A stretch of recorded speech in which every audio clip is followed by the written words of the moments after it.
This is the biotechnology panel focusing on angel investing.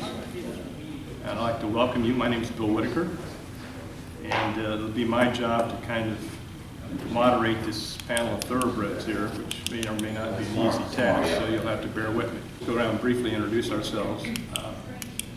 I live most of the year in Seattle. I used to be a cardiologist. I do a variety of other things. I work with the Angel Group there, the Alliance of Angels, and I'm also work with Golden Seeds. And for those of you that find it somewhat curious that a man might be on Golden Seeds, we have about 25-30% of our membership are men, even though we have a stipulation that a company has to have some female representation in senior management. My name's Karl, Handelsman. Worked in business development at a couple of biotech companies that were acquired for $1 billion. Managing director at a big venture firm for 14 years. And been working with the Life Science Angels that whole time. I'm not the founder of the Life Science Angels. I don't know why it says that. But the Life Science Angels is a great group of early stage investing in biotech, med device, and diagnostics. Brian Frenzel, representing the Band of Angels. I'm a long-time biomedical entrepreneur, previously founded 4 companies where I was the 80-hour-a-week CEO. The Band of Angels is about 150 member angel club in the Bay Area. In fact, I believe that our approach is basically establish the role model for most other angel clubs around. We do a wide variety of projects. We try to do 15 or 20 or 25% of life science. It's mostly medical devices, but if the right biopharma deal comes along and has the characteristics we're looking for, we'll certainly consider. I'm Barbara Nelsen, and I get to have the pleasure of being surrounded by a smart, attractive panel of gentlemen this morning. It's a nice start to my morning. I run a life science consulting firm, and we have offices in Minneapolis and in Boston. And we focus really in the med tech, life science, biotech space. I'm a member of Sofia Angel. That's a Minnesotan angel group. We have a mandate. Our focus is very broad in terms of industry, but a requirement for women in a senior management team with a large share of the ownership of the company. Hi, my name is Bernie Rudnick. I am an entrepreneur. I started services, exited 3, became an angel investor, founded a number of angel groups. Most recent is Mid-Atlantic Bio Angels in New York. We have no geographic preference. We'll invest all over the world. We have, and we are unique in that we're a small group, 37 members, but of the 37, just to give you some sense, 29 are ex-pharma executives, most of them C-level, and we have 17 MD PhDs. It's a rather unique compilation of folks. So unlike a lot of angel groups, we can get very deep into the science, and a number of other angel groups co-invest and syndicate with us. Well, this panel is different in that we have divided this, for this conference, into 2 sections, as you're aware, biotech and medical tech. And this is a very difficult area historically for angels. And so one of the questions that we ask ourselves commonly, and I get some skeptical looks from my software friends in Seattle, why do you get involved? What's the allure for this space? And in a more important sense, possibly, what are those features that frustrate you or give you some pause? And I think we have some commonality in some of the opinions here. Bernie, I know you spoke to me on the phone about your perspective on this in difference to what your old venture capital looks. See, what attracts you to the biotech space as an angel investor? Well, it's interesting. I actually started angel investing independently, and I still do some of that. But that was 25 years ago. And what attracted me to the space was, first of all, I had some background in biochemistry, it was very helpful. I invest largely in therapeutics, not in medical devices. So I'm not afraid of the risk profile, but what attracted me was involvement. I take an active role, either a board seat or a ancillary management role in most of the companies that I get involved with. I want to get active again as an entrepreneur. What I found was that my return on investment was excellent in biotech and not so good in software and other areas where other people convinced me it was the next best thing. So you're a contrary. Brian, you and I reflexively point out, and you alluded to that in your preference for devices. And it might prove helpful just to underscore what are the headwinds that we see when we look at biotech companies from your standpoint. Well, I think if I can speak in general for angel investors and angel clubs, generally speaking, these days, they're looking for investments in relatively quick turnarounds, 2 to 3 years to exit, that require a relatively little amount of cash, $500,000, $1 million, $1.5 million, $2 million, to get to that exit.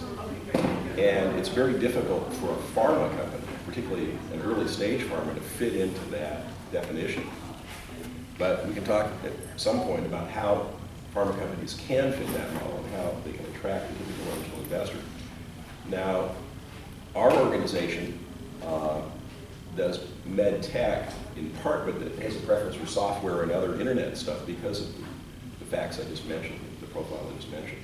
So it's very difficult for a pharma company to actually fit the band of angels, and I think most other angel groups that I'm aware of, with the possible exception of Bernie's, because of that particular profile. So, and I think that explains it. That certainly, we invest in farm, but we do so with our eyes open, wide open. Karl, you've got a lot of experience in this space. You have some pretty powerful opinions as to why to get involved, despite what may be the contraindications, I might use that word, in front of you. You want to share your thoughts? Yeah, so I'm so enthusiastic and bullish. I have to point out I've been doing this for a couple of decades, and the situation, it's kind of like Cubism was just invented, and nobody's figured out that there are Picassos, like we were just talking about Richard DeMarco. The speed at which we can do things, the scope of how we can work with pharma at earlier stages, unlike IT companies where if you have an app, you've got to get viral or whatever. If we have a therapeutic indication, we've got a dozen customers, and we can talk to all of them. And we can build the things that they need and they value. And we can do it faster than ever before. So there's an investment I'm involved with where there was only $1 million that went into it. And we were doing something that was thought to be undoable, which was great because we could create the data early and prove it. And the great thing about therapeutics is you can get a fair value share and decide whether you want a front end or a back end loaded exit. So the ecosystem has evolved, the technology has evolved, and the stable of really great entrepreneurs that have the expertise, which is the big gap. So one of the things that the Life Science Angels has is a really deep bench in therapeutics from pharma and large biotech and the science side. Along that line, I know Barbara, last fall, you seemed to be more optimistic about the activity up the food chain in terms of purchasers, acquirers, certainly in difference to what it had been 2 or 3 or 4 years ago. Do you see that, or how do you see that, Karl, in light of what you just said? What's the state of optimism, as it were, amongst the four of you, in terms of the activity, acquisition activity, merger activity, in the next year or two, in difference to what we've experienced? Yeah. So there's obviously a lot going on. You're asking someone who's a little sleep deprived, so I'm probably less, cheerleading this morning, but You're not hungover. I think it's a better time than ever to be, in this industry and being a young company, right? There's a lot of different sources of funding, not just us, but all of the different types of investors that you see are going to meet with throughout the day, and so there's a lot of opportunity to use whatever funding you might have, move to an interesting inflection point that makes you an interesting potential funder or acquisition target for pharma or for any of these other people that you're going to see today. So though I'm in the middle of Minnesota and it's very, again, med tech heavy, it's harder to make a case for investing in biotech, but we do it, and we do it, to the tune of whatever $500,000 to actually get companies to a point where it makes them interesting, it makes them have some kind of value to whoever we think might buy them or put some more money in to push them forward. But again, it needs the logic and sort of the biology and the analysis around can it do what we really think it can do needs to get done. Yeah, we'll touch on those points in short order. Karl, your enthusiasm, is it tempered by objective Data? Yeah. So, yeah, this is, it's very easy to say to people that therapeutic companies are going to take 10 years and are going to require $1 billion, right? And the problem with that is you can run a 30-minute mile, right? But it doesn't make you competitive. So we're using the wrong metrics a lot of times, and we're investing in companies, and we're building the companies the wrong way. And to be really controversial, it's partially because of the way venture and the way that we funded the industry. So I'll give you an example of a company. They raised $200,000 in their year one. In year two, they did a partnership to get access to an important technology, and they partnered with a pharma company to do the manufacturing. In year three, they made $10.5 million, 10 of it from a chemical company. Year four, they did a $40 million IPO. And in year six, they launched the recombinant protein product. And it was the first recombinant protein product in the company was Genentech. So if they did it with that kind of money, how did they do it? Because it was the first one that they ever did it. So when we're looking at antibody projects or small molecule projects, why are we applying these stupid metrics and this sort of fatalistic? I mean, the Soviet Union gave up on 5-year plans. Why should we have 10-year plans for our angel investing?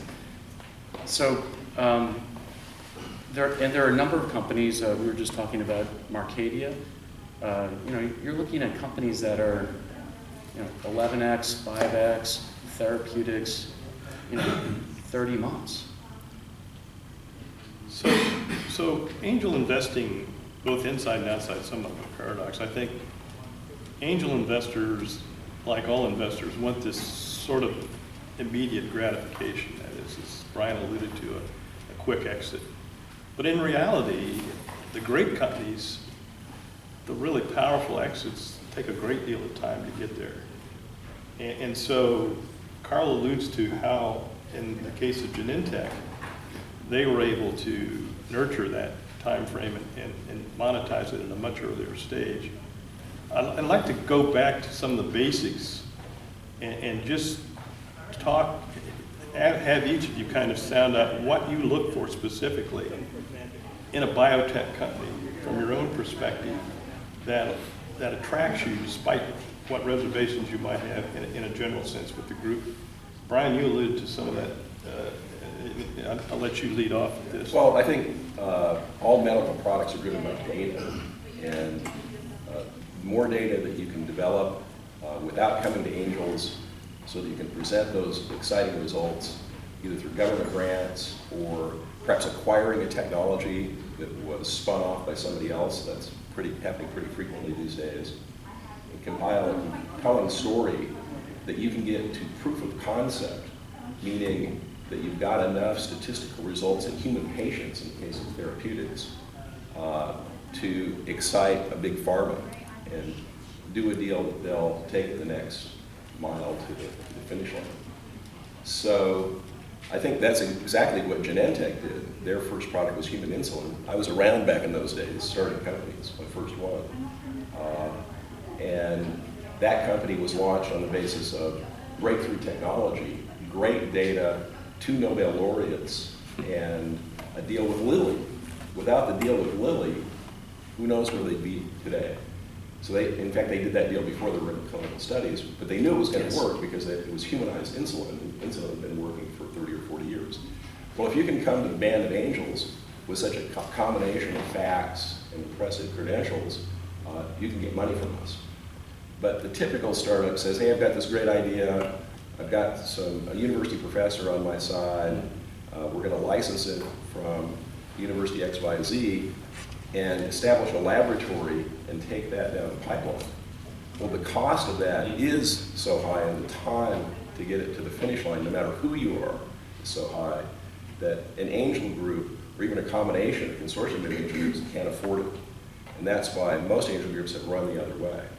So you have to find a way to bridge that gap between the data that's required to get to the point that you fit the profile and where you are today, where companies typically are today.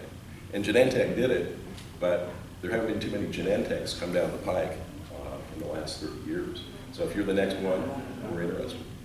So we look at 3 things, I'd say, and I do this in my business, and I do a lot of due diligence for large venture firms, and it's all the things that you guys look at, and I sort of put it into 3 buckets: people, position, and platform. Right? So you need to look at those carefully and say, do we have the right people? Who else do we need? And some of it is the expertise, and some of it is just the validation of having key opinion leaders or key industry leaders participate in some way. The platform, being really realistic about what your technology or science can and can't do and how you prove it out, and where it is within its developmental pathway, and then positioning, so does it really fit in the market where you think it's going to be? Have you got the barriers to entry in the intellectual property? We're looking at a company right now that, with a different group in Minnesota called Go for Aegis, which is bigger and broader in the Midwest. And I don't believe that the market application is appropriate based on what the founder thinks, that it's stem cells and it's preclinical drug testing kinds of things. Everyone knows these ideas, right? A lot of people trying to do it. There's a lot going on. I'm not sure there's any benefit to what they're doing versus other things, but they have actually some key intellectual property, and that's the part that makes it interesting to me. So I think that there's a way to create value because other people are going to have to be licensing. So it's a different play than what the founder thinks, but there is value to it. So looking at those 3 different components and saying, where's the biggest strength that we bring, and what else do we need to build on? My perspective is, I guess, I'm the maverick in the room. The reason we invest in companies is largely because of the science, but largely because of the thinking of the entrepreneur. If you've discovered a pathway, or if you have a platform that is applicable in a number of different areas, you need to get your proof of concept done as quickly as you possibly can, because the longer it takes, the longer you'll burn money. So target selection is where it all starts, and then you're measuring that against commercial viability. I see so many deals where somebody comes with a market that is essentially nascent. Well, that market could develop and explode, but the risk profile of that is not something that is appealing to an angel investor. what is the geographic area where the prevalence of whatever your disease is the greatest, and do you have the appropriate distribution partners there? So I sort of look at all of the business points in terms of the selection, and if an entrepreneur can't lay that out for me, I have very little interest in investing. You know, this is a point that I think all of us see, is that the companies come and they have this platform that has myriad possibilities.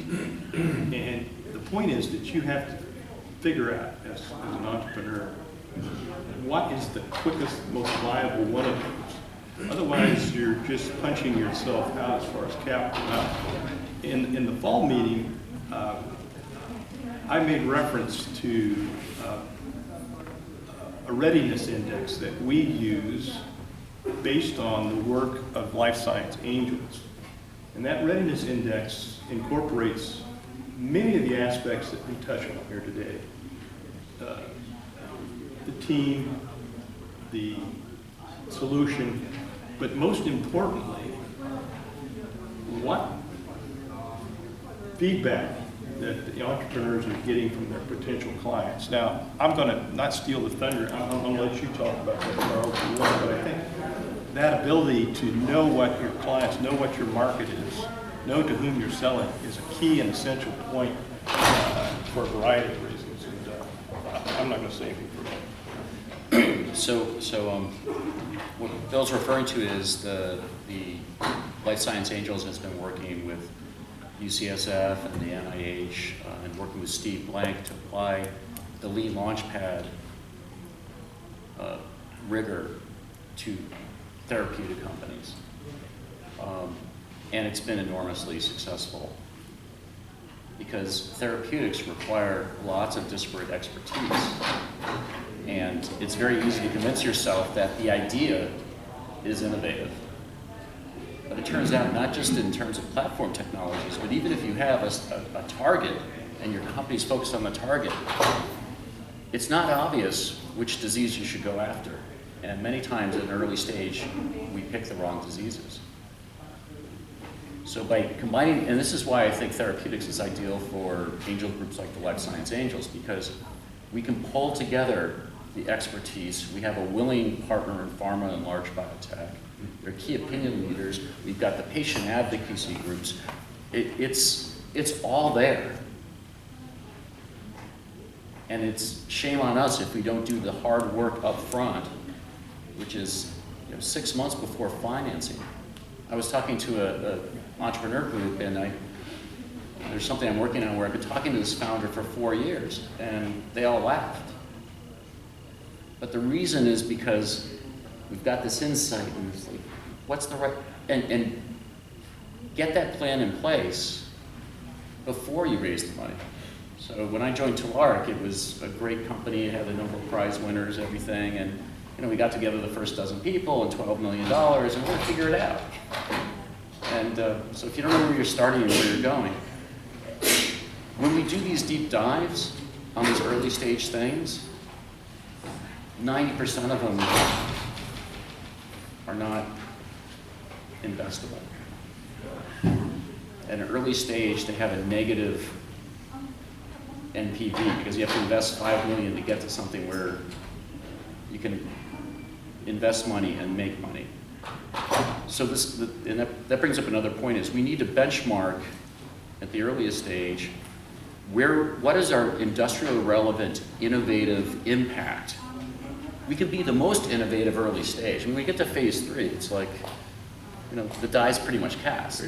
But at the early stage, we can bring together different people, resources, just the same way that IT can leverage the cloud without having to build server farms. We can do this, but we have to put in the work up front. And this idea that the sweet part, the place you want to exit is at phase 2, or the idea that the IND is worth less than the phase 1 is less than the phase 2. There's sort of this operational milestones create value milestones. That's the path to capital destruction, and that's the path to, I don't care whether you're an angel group or you're a big venture group or even pharma companies.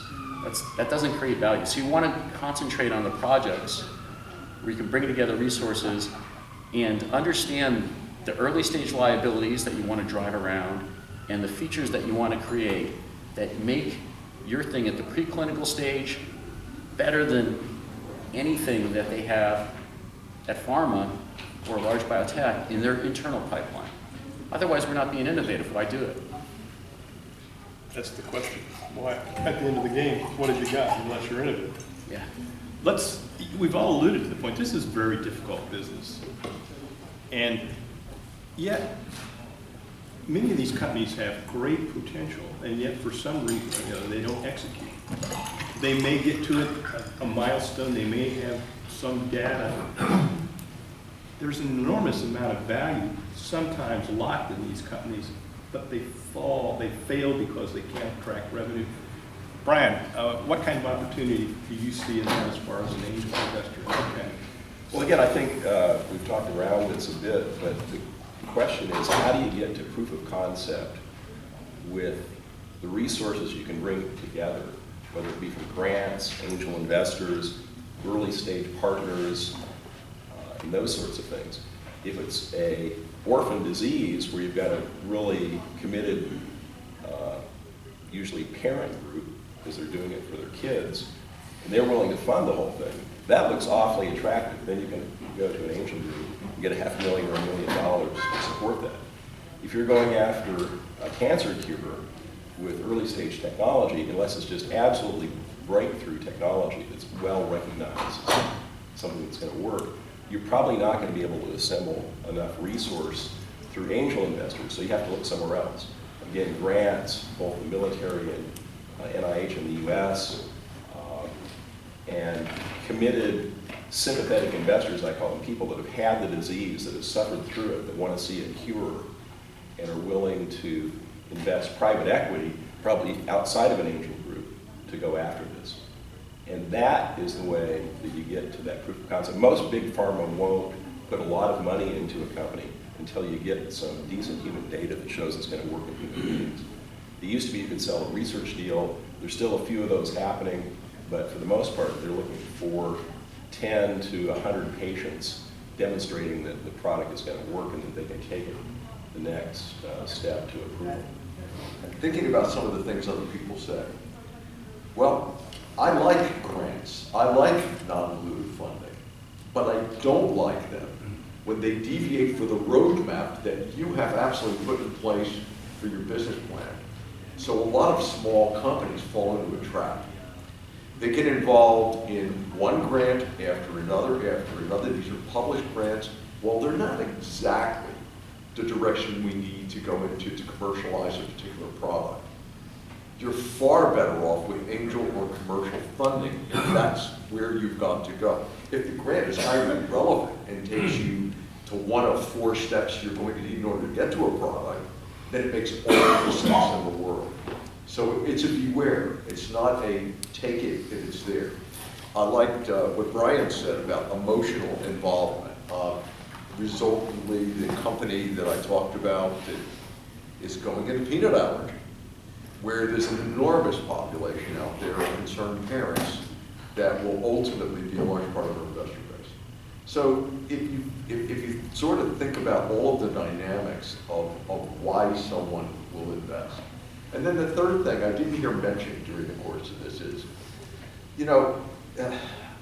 certainly market credibility with a pharma partner, even in early collaboration, gives angels confidence. But separate to all that, if you're too early for all that, for example, surround yourself with the best and smartest advisors that you can. You may not have the commercial experience, but if you literally surround yourself early on with a circle of advisors that have that commercial experience, then you're going to be perceived very differently by the angel investment community, because nobody who is a substantial advisor and will actually spend time and roll up their sleeves on a company would not go into that role without first vetting the science and the management and having some relative belief that there was going to be a there there.